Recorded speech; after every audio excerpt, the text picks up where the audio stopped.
Olá, meus amigos, meus companheiros do programa Três Dedos de Prosa. A gente tem um assunto legal para conversar hoje, para discutirmos hoje, tratarmos com você hoje, um assunto muito interessante. Nós estamos preparando aí 2 futuros episódios muito interessantes, onde nós iremos abordar a questão do aborto, no caso da criança ainda, né? A gente vai trazer uma opinião técnica, cristã, de 2 psicólogos, vou dar a minha opinião. Vai ser um programa muito bacana, um programa talvez um pouquinho mais longo, talvez aí dure uns 40 minutos mais ou menos. E também aí um programa oportuno nesse tempo que a gente está vivendo a pré-campanha para várias prefeituras, para Assembleia Municipal, né? A gente vai também tratar do assunto. Um cristão pode ser de esquerda ou de centro-esquerda, né? Um assunto bastante controverso. Então, são 2 programas aí que a gente está preparando. Terei convidados nesses 2 programas, tanto para tratar do aborto como para tratar da questão da política. Terei convidados que estarão conversando conosco em programas especiais do Três Dedos de Prosa. Hoje o nosso assunto é a vida, dinâmica da vida, razão da vida, respostas para a vida, né? Eu ia procurar aqui um livro de filosofia para pegar alguns pensamentos filosóficos, porque o dilema da vida, ele existe praticamente, o quanto existe o ser humano, existe o dilema da vida. Algumas perguntas para você ter ideia. O que eu estou fazendo aqui? Né? Por que eu nasci no Brasil? Por que pessoas nascem, por exemplo, na África? Por que pessoas nascem para sofrer? Pessoas sofrem. Se você vê a vida da pessoa, às vezes 10, 15, 20, 30 anos, 40 anos, às vezes sofrimento, perseguição, fome. Por que gente morre de fome? Por que pessoas têm doenças? Né? Então, são questionamentos, perguntas que vão permear, que vão acompanhar sempre a vida das pessoas. Aí você diz assim, a resposta está na Bíblia. Você sabe, eu sou cristão. Como cristão, a minha base é a Bíblia. Então eu vou dar uma volta e certamente eu retorno para a base bíblica. Mas existem muitas também questões filosóficas e questões religiosas que envolvem esse negócio de que eu estou fazendo aqui, qual a razão da vida, qual o sentido da vida, né? Eu vivi minha vida inteira, por exemplo, no meio do que nós chamamos de crentes evangélicos. E os crentes são os mais bobinhos, né? Os mais, como é que eu posso dizer? Os mais tolinhos. Quando você fala com relação à questão de uma vida, de uma existência, de um futuro. Então o crente é facilmente enganado. Ele começa enganando a si próprio, né? Ele se engana a si mesmo. Então é muito fácil. Você pega aí um candidato a presidente algum tempo atrás, aí o Fernando Collor de Mello, com a Bíblia aberta, aí os crentes, ele é crente, ele é um candidato crente, né? Depois fez tudo aquilo que nós vimos, e assim outros. Teve gente que convidou Lula, comunista, ladrão, marxista, assim, nem sei quando ele está bêbado, sóbrio, se ele entende o que é isso que eu estou falando, mas que trouxe uma desgraça para o Brasil, nesse tempo todo que tomou conta aí do Brasil, o PT, mas subiu em púlpitos de igreja, deu lá paz ao Senhor, Maluf, e as pessoas dizendo, o linguajar, o crentez, né, para quem do canal que me acompanha aí, que não é evangélico, o crentez se converteu, ele agora é crente, Maluf é crente, olha o Lula dando a paz do Senhor, né?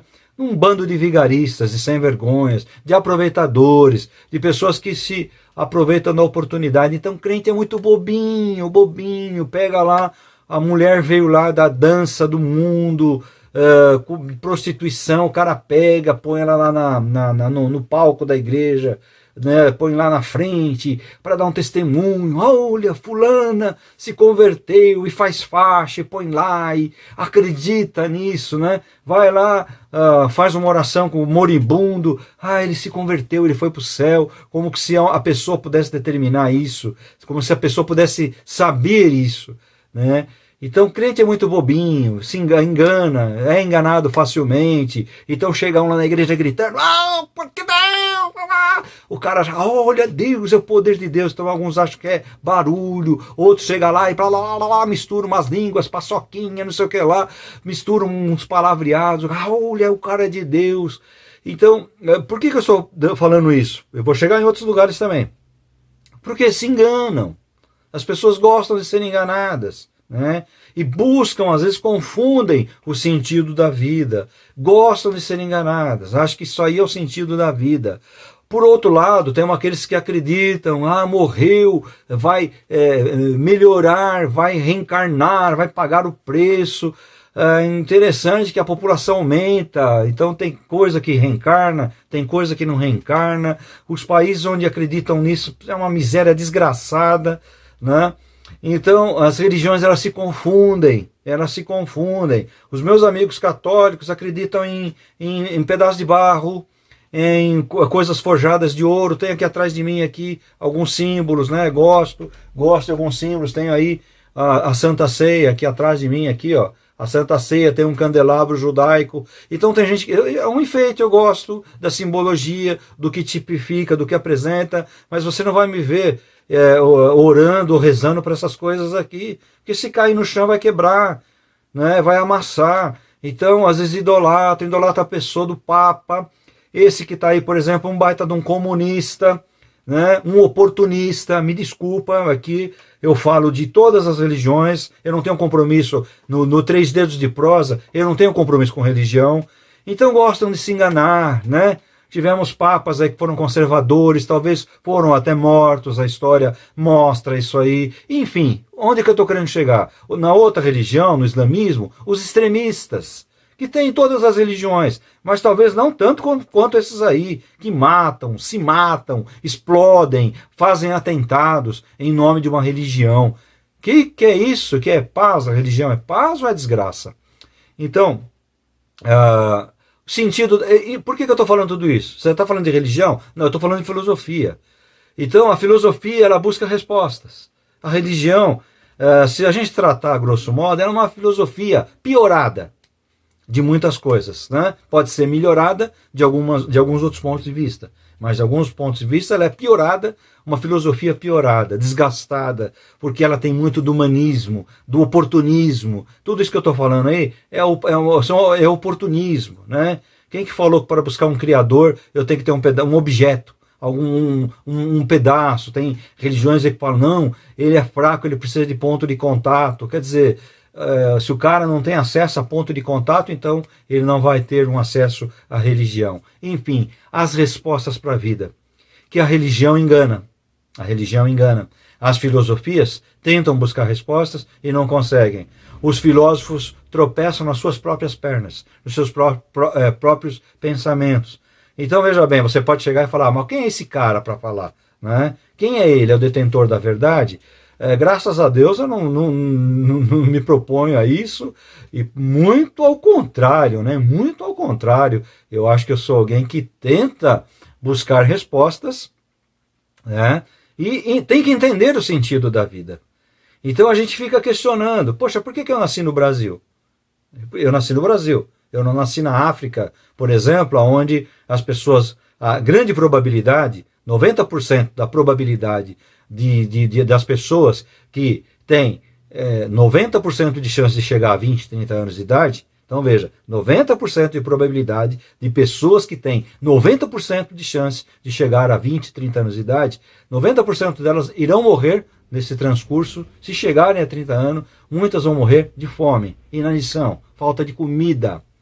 né? Falta de comida. Você vai nas feiras livres aqui de São Paulo, você vê comida jogada no chão, um milho que não está muito legal, uma laranja que você pode cortar e aproveitar metade, aquelas folhas de alface, de salada jogadas porque está um pouquinho mais pretinha, mais queimada, outra já não está muito legal.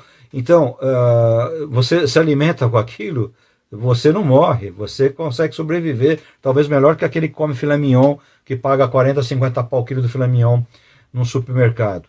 Então, do lado oposto, as pessoas estão morrendo de fome.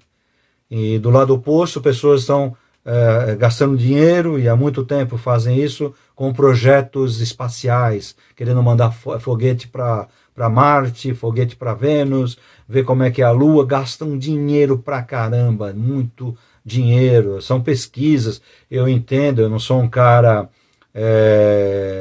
assim, contrário à pesquisa científica, né? Não, eu entendo que é necessário, mas eu faço um contraponto.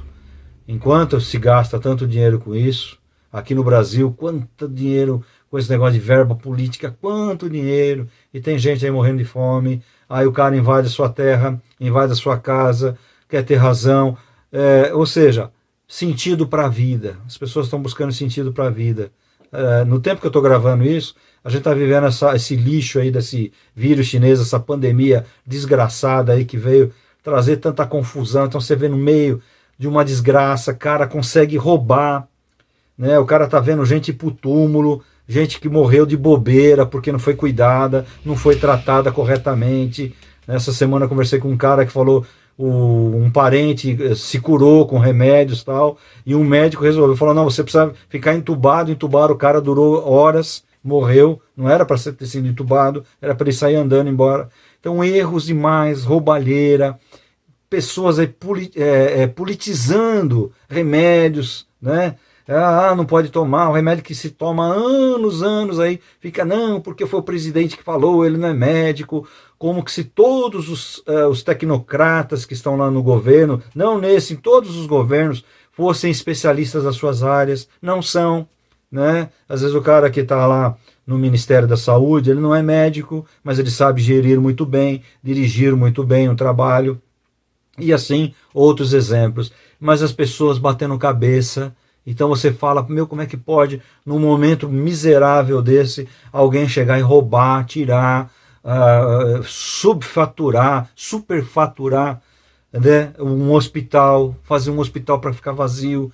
Mas é uma garantia tal. Mentira, isso só engana bobo. Né? As pessoas têm um pouquinho de QI, meio arroz aí, o arroz tá caro, né? Meio alpiste na cabeça de cérebro, sabe que tudo isso é uma embromação, uma enganação. Falei isso em outros vídeos meus aí que tem no 3 Dedos de Prosa, depois se você quiser vai lá, visita. Falei muito antes de muita gente vir em televisão, em rádio falar, não quero mérito para mim, falei porque estava vendo a coisa acontecer, trabalhei nesse meio podre durante muitos anos, né? Nunca vi investimento em saúde, vi equipamento apodrecendo, fui arrumar equipamentos que estavam anos parados, novos, porque entrou uma nova administração no hospital e não quis colocar aqueles equipamentos, porque foram comprados pela administração antiga, vi com esses olhos, mexi, consertei, fiz reparos nesses equipamentos, né, com essas mãozinhas aqui.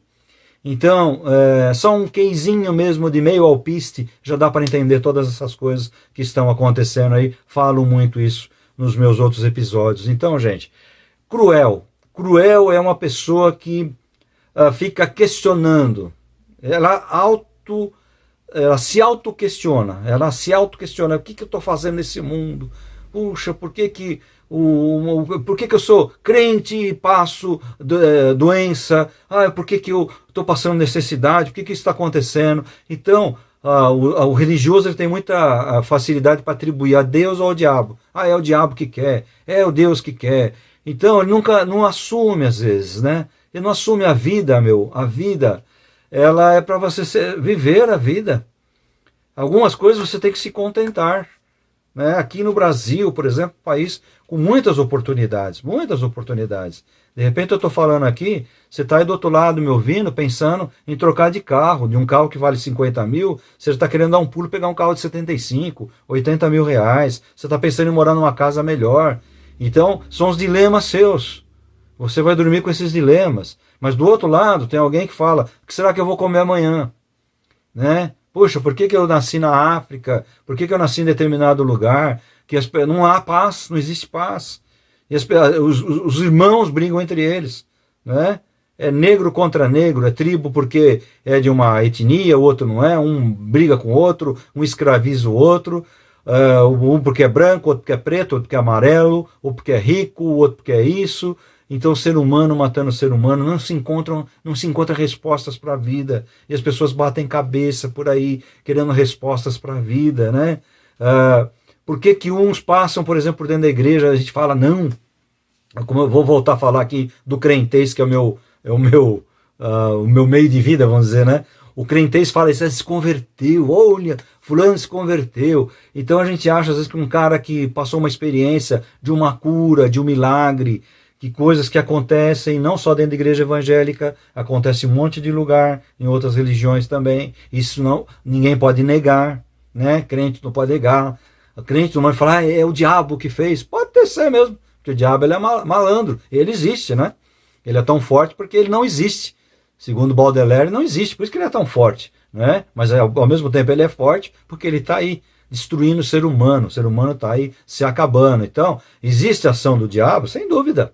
A ação demoníaca? Existe a ação divina? Sem dúvida.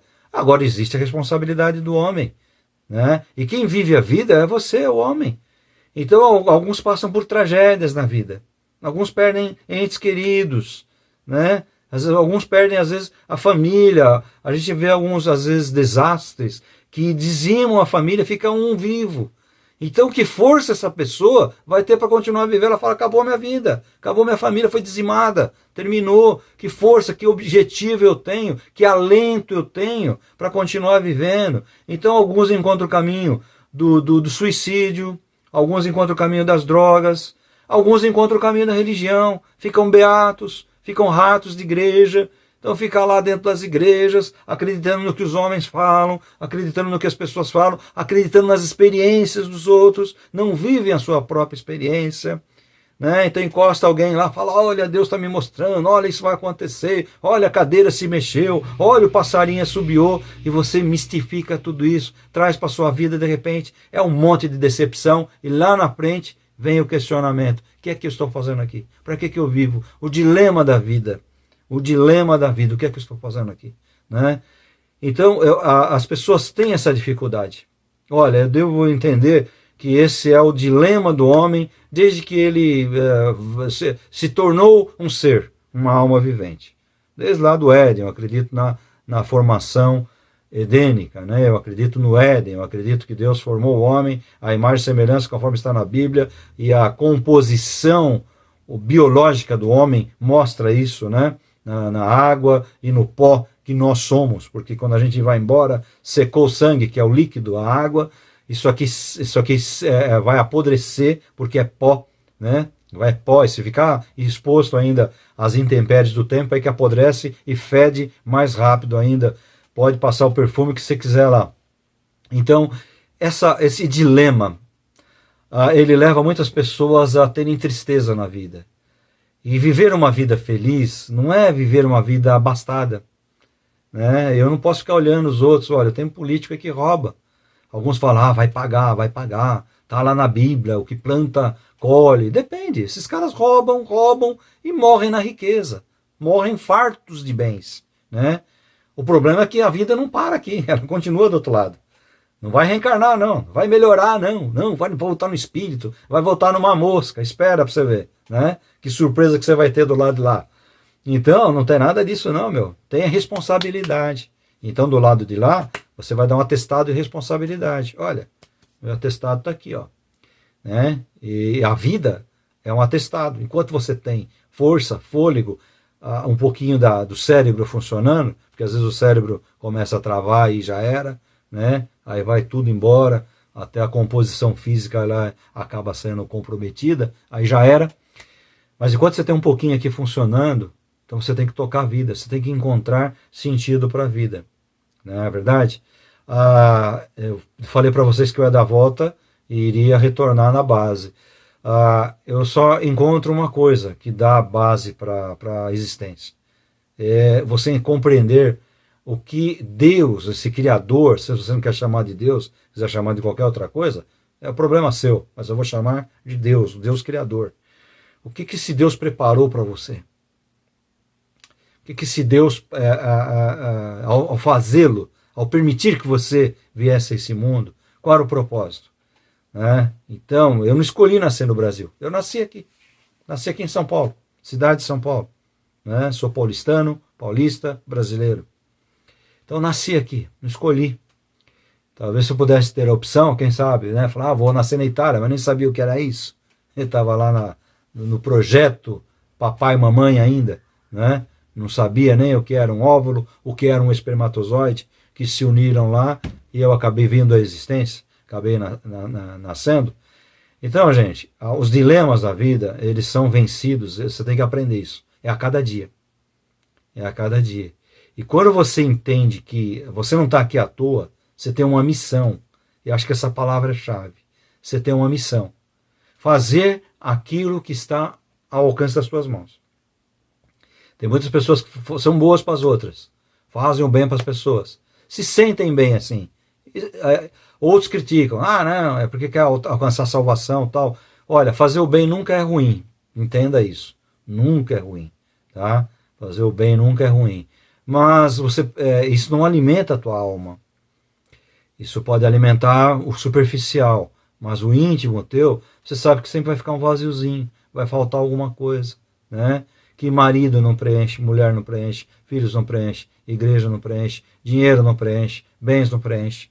Nada preenche esse vazio. Esse vazio ele só consegue ser preenchido com uma essência do Criador em você. Você precisa de uma essência do Criador.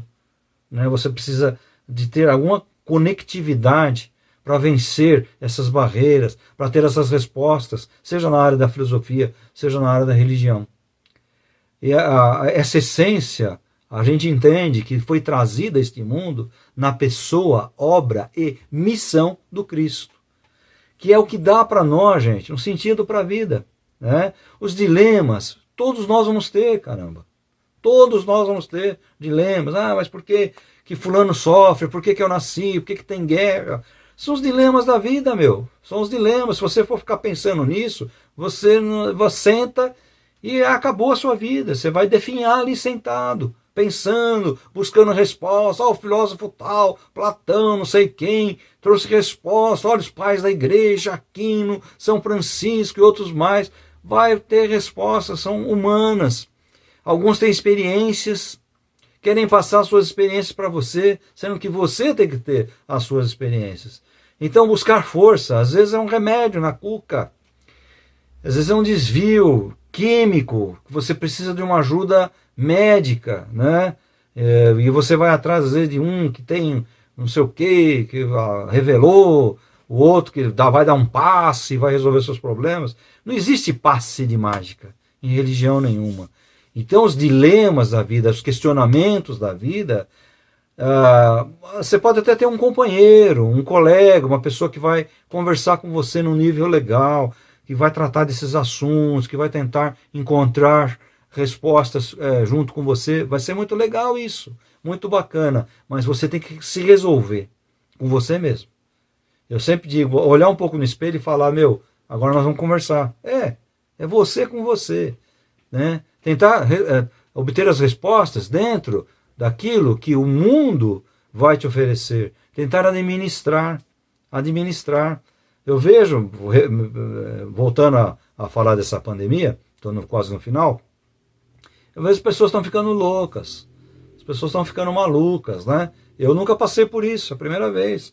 Não sabia que o ser humano era desse jeito, não é verdade? Então alguns falam, não, só quando vier uma vacina. Quem que garante? Tem vacina contra a gripe e o povo continua morrendo de gripe. Não tem, nós estamos no Brasil. A dengue continua matando. Chikungunya. Os negócios que apareceram aí, deixou um monte de gente morta, sequela. Ninguém ficou contando, como nós estamos contando agora, porque é a moda. O mundo contando seus mortos. Porque foi feito esse monte de burrada no mundo inteiro. Gente enfiada dentro de casa. Para minha pessoa em particular, é até legal ficar dentro de casa. Minha casa não é um palácio, mas é uma casa gostosa, confortável. Tenho lá o meu dinheirinho do governo, lá uma merreca, mas me sustento, né? Mas eu tenho que sair. Tem que sair. Não estou aqui. A pessoa fica em casa. E quem vai trazer? Alguém vai trazer comida aqui? Né? O próprio governador, depois de tanta idiotia que esse cara fez, falou que o vírus pegou ele através de um alimento que ele recebeu na casa dele. Quer dizer, o cara trouxe o negócio e está dentro de casa. Quer dizer, são as bobagens que a gente viu aí. Mas não é isso que eu quero tratar. Eu quero tratar do dilema. Então as pessoas estão escondidas, com medo. Né? Porque a morte, ela não vai mandar recado. Existe até um ditado, né? A morte não manda recado. Ela manda recado quando você está com uma doença terminal. Ela está mandando recado. Uma hora você vai embora. Né? Uma hora você vai embora. Você está mandando uma doença terminal, uma doença que não tem cura. E como administrar isso? Então, eu aconselho você a ler a Escritura, ler a Bíblia. Os evangelhos são muito bons. Tratam bacana da missão do Cristo. Tentando passar para você a tua missão. E lá no Antigo Testamento, eu gosto pra caramba do Antigo Testamento. Né? Me especializei nessa área. Não é que sabe tudo, não. Me especializei, sei 0,5%. Né? Mas nesse 0,5% eu consigo extrair, né, principalmente nos livros de sabedoria, na vida de Salomão, falando lá no livro de Eclesiastes, não Eclesiástico. Eclesiástico também é bom. Mas o Eclesiastes, né, o livro do pregador, excelente. Os salmos que questionam muito a vida, o que tem bens, o que não tem, o doente, o são, o que serve a Deus, o que não serve. Ele questiona muito isso, para encontrar um ponto de equilíbrio, né, onde você vai entender a tua missão, com aquilo que você tem.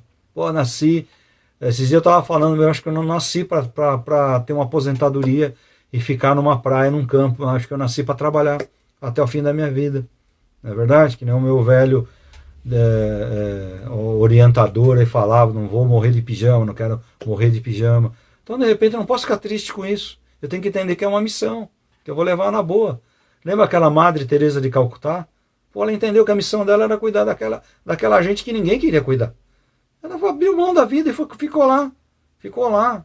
Fez coisa errada. Não estou abordando isso, estou abordando a vida dela. Ela se dedicou àquilo. Será que ela estava infeliz ali? Ou será que ela estava fazendo aquilo de coração? Né? Então é muito fácil a gente pegar a pedra e atirar. Mas às vezes entender, e eu vejo um monte de crente aí, de religioso, de católico aí, de espírita, tudo meia boca, e ficam apontando, é porque teve uma depressão, é porque teve uma frustração e se enfiou nessas coisas. Então a gente às vezes não admite que essa pessoa encontrou a missão e a felicidade. Né? Porque essa vida é isso aqui, o negócio continua para o lado de lá. Esse que é o grande problema. A gente olha só para cá. A gente está olhando só aqui. Então aqui nós estamos preparando o caminho. Quando João Batista veio, ele parafraseou Isaías, o profeta do Antigo Testamento. Vim preparar o caminho. Isaías falou, vem preparar o caminho daquele que virá depois para dar a essência da missão. Então, resposta para essa vida, missão. O que você tem para fazer nesse mundo? Você já parou para pensar? Tem gente que vem para desgraçar a família, para destruir a família, por qualquer coisinha, trai, não pensa, né? Trai mulher, mulher trai marido, filhos traem pais, pais traem os filhos. Então traz desgraça, não consegue viver, a missão dele ainda estraga a vida de outras pessoas. Então a gente tem que parar um pouquinho, administrar um pouquinho, parar de ser bobinho, né? Tem muita gente bobinha, muita gente tolinha. Olha, você viu fulano? Agora ele está diferente. Espera um pouco. Né? Quem está diferente vai viver, vai provar que está diferente. Então eu conheço um monte de gente que achou que ficou diferente. Mas passou o tempo, é muito fácil a gente falar, caiu da fé, não sei o quê. Isso é papo furado, isso é linguajar de igreja, de igrejeiro, de religioso. Né? Cara, nunca foi, acho. Mas foi curado, experimentou uma coisa. Um monte de gente experimenta. Um monte de gente entra no hospital. Eu passei por essa situação. Né? Era para ter morrido. Fui lá, um hospital que salvou a minha vida. Deus preparou? Não tenho dúvida nenhuma. Né? Porque era para ter caído duro. Mas Deus preparou? Preparou. Naquela época tinha um plano de saúde bacana. Fui de um hospital que parecia um hotel. Legal. Né? E se fosse hoje? Não sei. Então, gente, Entender a missão é realmente o que nós precisamos para a gente poder caminhar desencucado nessa vida aí. Pensa nisso, pensa nisso. Você tem uma missão. É nela que você vai encontrar a resposta. O que você está fazendo aqui? Para que você veio? Para que você existe? Por que você nasceu no Brasil? Por que você não nasceu em outro lugar? Pensa nisso. E até o próximo episódio do 3 Dedos de Prosa. Obrigado pela tua atenção. Um grande abraço.